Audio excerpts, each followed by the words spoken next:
haddaynu nidhaahno dalka haysta nuclear power isla markaa waxaa maskaxda kusoo dhacaysa dal horumarsan oo dhinac walba horumar ka gaadhay. hadday noqoto dhinaca dhaqaalaha, hadday noqoto dhinaca waxbarashada, hadday noqoto dhinaca hubka, hadday noqoto dhinaca caafimaadkaba, yacni dhinac walba horumar ka gaadhay. ogsoonow daawade, horumarkaas kuma dhalan si kadis ah. horumar kastay dad gaadhaan ama ay dowlad gaadho waxaa ka dambaysa qiso wadata jabkeeda, rafaadkeeda iyo daalkeedaba. markaa dadkii iyo dowladdii waxaasoo dhan samir iyo dulqaad ku dhaaftaa ayuunbaa horumar gaadha. mawduuceena maanta daawada waxaan ku eegaynaa dalka ay dadkiisu ka badan yihiin dhulkiisa ee Jabaan iyo ka dambeeyey horumarkeeda.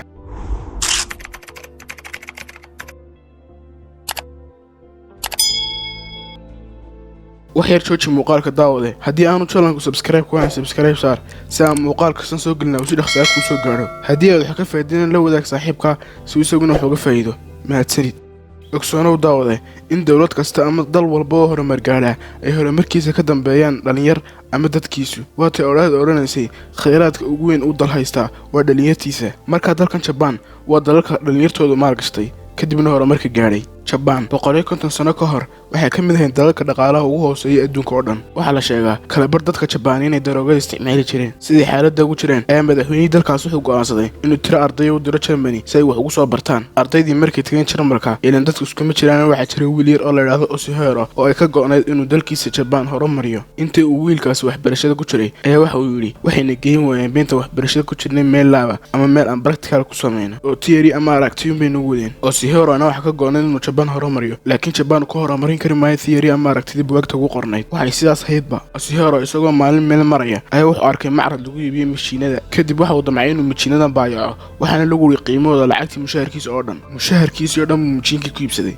inta uu mashiinkii qaatay ayuu gurigiisa la tegey. kadib wuxuu bilaabay inuu mashiinka furfuro, bir walba ku jirtana uu sawiro, haddana mar labaad isku xidho. Osihiro waxay ku qaadatay furfurista mashiinkii xidhistiisuba 3 cisho. aakhirkiina uu ku guulaystay ka shaqayntiisa. Osihiro maalintaas isagoo faraxsan ayaa waxa uu u tagay nin uu madaxweynuhu soo raaciyay markuu ardayda soo diray. kadib ninkii ayaa uga warramay maanta hawshii uu qabtay, inuu mashiin soo iibsaday kadibna uu furfuray kadibna uu isku xidhay. ninkii baa ku yidhi hawl fiican baad qabatay, laakiin waan ku tijaabinayaa. waxa uu u dhiibay mashiin xumaaday markaas iskuul kaa soo hagaajiso. haddii aad kaa soo hagaajiso ayaan ku aqoonsanaya inaad maanta hawl weyn qabatay. Osihiro wuu soo qaatay mashiinkii xumaa. wuxuu wadayba wuxuu ka helay 3 birood oo xumaaday oo daxalaystay. kadib 3dii birood ayaa intuu ka tuuray ayuu 3 kale oo u eeg soo sameeyey. ku xidhay mashiinkii ayaa u geliyay. kadib mashiinkiina uu shaqeeyey. kadib mashiinkii oo shaqaynaya ayuu ninkii u geeyey. ninkiiba intuu aad ugu farxay u mahad celiyey una sheegay inuu maanta hawl weyn qabtay. kadib Osihiro wuu bartay sida mashiinka loo hagaajiyo, loona furfuro, loona xidho. haddana waxa uu damcay inuu barto sida birta uu mashiinku ka samaysan yahay loo sameeyo. laakiin nasiib daro xilliga kumay oo Germany meel lagu barto sida biraha loo sameeyo. kadib waxa uu bilaabay in meelaha biraha lagu sameeyo uu ka noqdo xamaal, maxaa yeelay la isku bari maayo sida biraha loo sameeyo. intii uu xamaalnimada ka shaqaysanayay